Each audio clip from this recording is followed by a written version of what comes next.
कसं आहे, आता न्यायालयाचा दरवाजा कोणी ठोठावावा हा ज्याचा त्याचा अधिकार आहे लोकशाहीमध्ये मिळालेला. पण सगळी प्रक्रिया ही जी झाली, 6 माननीय खासदारांनी शिवसेनेबरोबर विलिनीकरण केलं, कायद्याच्या सगळ्या संसदीय आयुधांच्या सगळ्या घटनेतल्या सगळ्या नियमानुसार मान्य लोकसभा अध्यक्ष महोदयांनी त्याला मान्यता दिली आणि आता हे सर्व 6च्या 6 खासदार मिळून शिवसेनेचा लोकसभेतला खासदारांची संख्या आता 13 झालेली आहे. आता हे नियमानुसार झाल्यानंतर सुद्धा परत न्यायालयामध्ये जायचं, न्यायालयीन प्रक्रिया वाढवायच्या. ठीक आहे, तर त्याला करायचं ते करू द्या, परंतु ह्या ज्या प्रक्रिया झालेल्या आहेत त्या पूर्णपणानं संविधानिक आहेत, कायद्याच्या घटनेच्या चौकटीत बसणाऱ्या आहेत. त्यामुळं त्यांनी जरी असे किती प्रयत्न केले तरी त्यांना काही यश मिळेल असं नाही. राजस्थानचे राज्यपाल आहेत, त्यांनी राजस्थानमध्ये कुलपती म्हणून मराठी अध्ययन केंद्र तिथल्या विद्यापीठात सुरू करा असं म्हटलेलं आहे. पण राजस्थानमध्ये हरिभाऊ बागडे यांचे पुतळे जाळले जात आहेत, मराठी अध्ययन केंद्र सुरू करून अशा स्वरूपाची भूमिका घेतली जाते. नाही, खरं हे चुकीचं आहे. कारण माननीय राज्यपाल महोदय हे कुलपती असतात विद्यापीठांचे आणि त्यांनी घेतलेला निर्णय हा सगळ्यांनीच मान्य केला पाहिजे. त्यामुळं मराठी अध्यासन केंद्र का करता म्हणून राज्यपाल महोदयांचा निषेध करणं हे चुकीचं आहे. राजस्थानमधल्या लोकांनी जरी ते केलं तरी माझं त्यांना स्पष्टपणानं सांगणं आहे की हा माननीय राज्यपालांचा अधिकार आहे आणि तिथंसुद्धा मराठी भाषिक आहेत ना. असं काही नाही की तिथं मराठी भाषिक नाहीत. अध्यासन केंद्र तिथं सुरू केल्यानंतर तिथल्या मराठी भाषिक लोकांना त्याचा फायदा होणार आहे. त्यामुळे नक्कीच राज्यपाल महोदयांच्या निर्णयाचं स्वागतच केलं पाहिजे आणि अशा पद्धतीनं त्यांनी मराठी अध्यासन केंद्र सुरू केल्यानंतर तिथल्या स्थानिक तिथं असणाऱ्या मराठी भाषिक लोकांना निश्चितच त्याचा उपयोग होईल.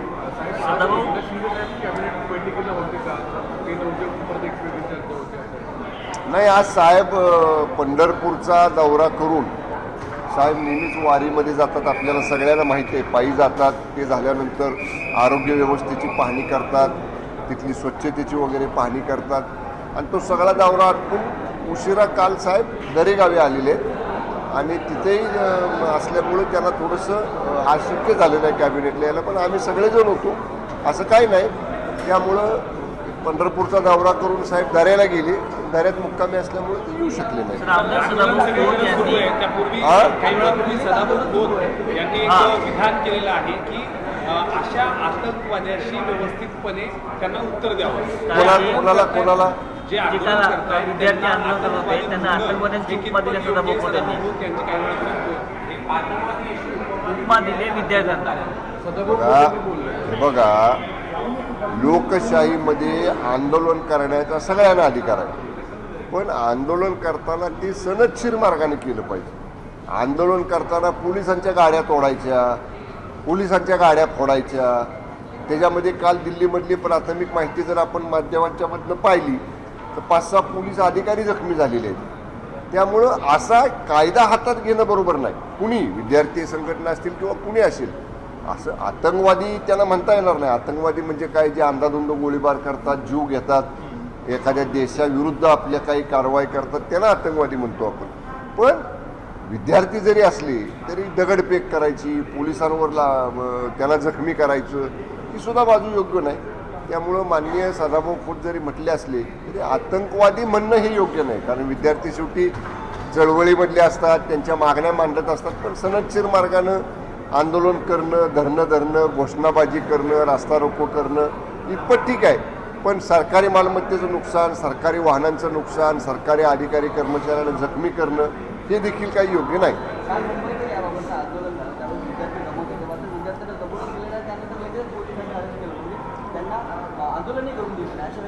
नाही, मला माहीत नाही मुंबईमधली परिस्थिती. काल मी मुंबईमध्ये नव्हतो, त्यामुळं काय झालं, पोलिसांना काय प्री इंटिमेशन होती का, किंवा असं दिल्लीसारखी परिस्थिती उद्भवू शकते असं काही त्यांना काही इनपुट होतं का, आणि त्याची प्रिकॉशन म्हणून काय पोलिसांनी कारवाई केली का, या बाबतीत गृह विभागाकडनं सविस्तर माहिती घेतल्याशिवाय बोलणं योग्य नाही.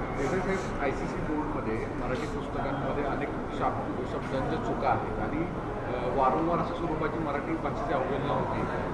कसं आहे, ICC बोर्ड हे केंद्र सरकारचं आहे, केंद्रीय यंत्रणांचं आहे आणि त्यांच्याकडनं जर अशा चुका होत असतील तर खरं आम्ही राज्य सरकारकडनं आमचे शिक्षण मंत्री, उच्च शिक्षण मंत्री महोदय त्यांच्याशी बोलतील, आम्ही त्यांना प्रेझेंटेशन देऊ आणि असं असेल तर त्यांनी एखादा मराठी अभ्यासातला तज्ज्ञ हा त्यांच्या बोर्डावर घ्यावा. तिथल्या सगळ्या अशा काही मराठी चुका वारंवार होणार नाहीत त्याची खबरदारी घेण्यासाठी नक्की राज्य सरकार त्यांच्याकडं या संदर्भातला फॉलोअप करेल. ओके. आदित्य ठाकरे आणि उद्धव ठाकरे हे शिवाजी पार्कच्या इथे CGAच्या आंदोलनाला आणि काँग्रेस जनता पार्टीच्या आंदोलनाला आवर्जून उपस्थित होते. तिथली जी भाषा आहे ती बाळासाहेबांच्या विचारांच्या विरोधात बरोबर आहे, पण नवनेतृत्व काँग्रेस पार्टीचं आदित्य ठाकरे करू पाहत आहेत का? आता कशाचं नेतृत्व करणार आदित्य ठाकरे? जेव्हा पक्ष सगळा हातात होता, सगळे आमदार खासदार पदाधिकारी शिवसैनिक बरोबर होते, तेव्हा ह्यांना वेळ मिळाला नाही पक्षाचं काम करायला. आणि आता नको त्या दुसऱ्या लोकांचं कुणाचं जी कुणी जरा पब्लिसिटीमध्ये दिसलं, जरा चेहरा दिसला माध्यमांमध्ये की स्वतः घुसायचं त्याच्यात नेतृत्व करायचा प्रयत्न करायचा. काही उपयोग होणार नाही. महाराष्ट्रानं त्यांची कामाची पद्धत बघितलेली आहे. किती लोकांच्यासाठी ते रस्त्यावर उतरतात, किती लोकांच्या आता विधानसभेचं अधिवेशन झालं, किती वेळा प्रश्न उपस्थित केले विधानसभेमध्ये, किती वेळा सांगा ना मला. ग्रामीण विकासाचे कधी प्रश्न उपस्थित केले, विद्युतचे कधी प्रश्न उपस्थित केले, शेतीला पाणी पुरवठा करण्याचे कधी प्रश्न उपस्थित केले, लोकहिताच्या कामाचे कुठले प्रश्न त्यांनी कधी विधानसभेत मांडले किंवा विधानसभेच्या बाहेर तरी मांडले. त्यामुळं केवळ अशा पद्धतीनं सवंग लोकप्रियता मिळवायसाठी जे काय करावं लागेल ते करण्याची धडपड ही मान्य आदित्य ठाकरेंची चाललेली आहे. त्याला फारसा प्रतिसाद मिळणार नाही. ओके, चला थोडं हिंदी में बता दीजिए कि जो प्रोटेस्ट हुआ कल, आंसू गैस गोले छोड़े गए, लाठीचार्ज किया, फिर भी अभिजीत दिपके कह रहे हैं कि आज भी संसद में मार्च लगातार चालू रहेगा. देखिए, जो प्रोटेस्ट कल हुआ वो शांतता मार्ग से होना चाहिए था, लेकिन प्रोटेस्ट के बाद हम लोग ने देखा प्रोटेस्ट के दौरान वहाँ पे पत्थरबाजी हुई, पुलिस के गाड़ियों का नुकसान किया, कई पुलिस जवान और पुलिस ऑफिसर्स वहाँ के दिल्ली के जख्मी हो गए. ऐसा कायदा कानून हाथ में लेके कोई प्रोटेस्ट नहीं होता है. उनको शांतता के मार्ग से प्रोटेस्ट करना चाहिए था. और अगर प्रोटेस्ट शांतता के मार्ग से करने के बाद भी, लेकिन कल भी आपने देखा बीजेपी के केंद्रीय मंत्री महोदय ने उनके डेलीगेशन को मिलने के लिए बुलाया था, उनसे बातचीत की और कहा थोड़ा समय सरकार को दीजिए, सरकार आपके निवेदन पर विचार करेगी.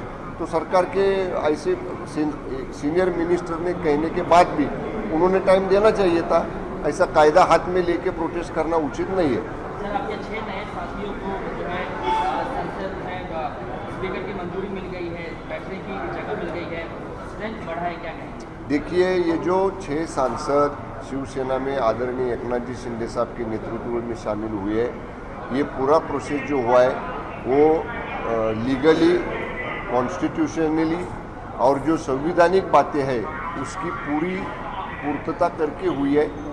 और ये सब देखने के बाद ही माननीय लोकसभा अध्यक्ष महोदय ने ये 6 ही सांसदों का विलीनीकरण शिवसेना में किया है.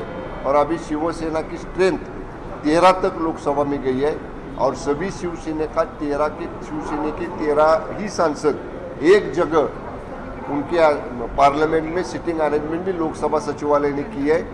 इससे यही साबित होता है कि अभी शिवसेना का विलीनीकरण किया हुआ 6 सांसदों का गठ ओरिजिनल शिवसेना में आ गया है. सर, एक सवाल ये भी है, वंदे मातरम को लेकर सरकार ने कहा कि जो अपमान करेगा या नहीं बोलेगा, केंद्रीय गृह मंत्री अमित शाह जो हैं बिल लेके आने वाले हैं जिसके तहत 3 साल तक की सजा का प्रावधान है, क्या कहें? वो तो है ना. अब जब पार्लियामेंट में बिल पारित होता है, पार्लियामेंट में कायदा पारित होता है, तो उसको सब लोग ने फॉलो करना चाहिए. अभी असेंबली का कल ही सेशन चालू, पार्लियामेंट का कल ही सेशन चालू हुआ है. ये बिल पर डिस्कशन होगा और अगर ये बिल पारित होता है केंद्र सरकार में पार्लियामेंट में, तो इसके बाद वो राज्यों को भी आएगा और जो केंद्र सरकार निर्देश देगी उसी हिसाब से राज्य सरकार काम करेगी. Okay, thank you. लोकशाही मराठी ऐका, पहा, जागरूक रहा.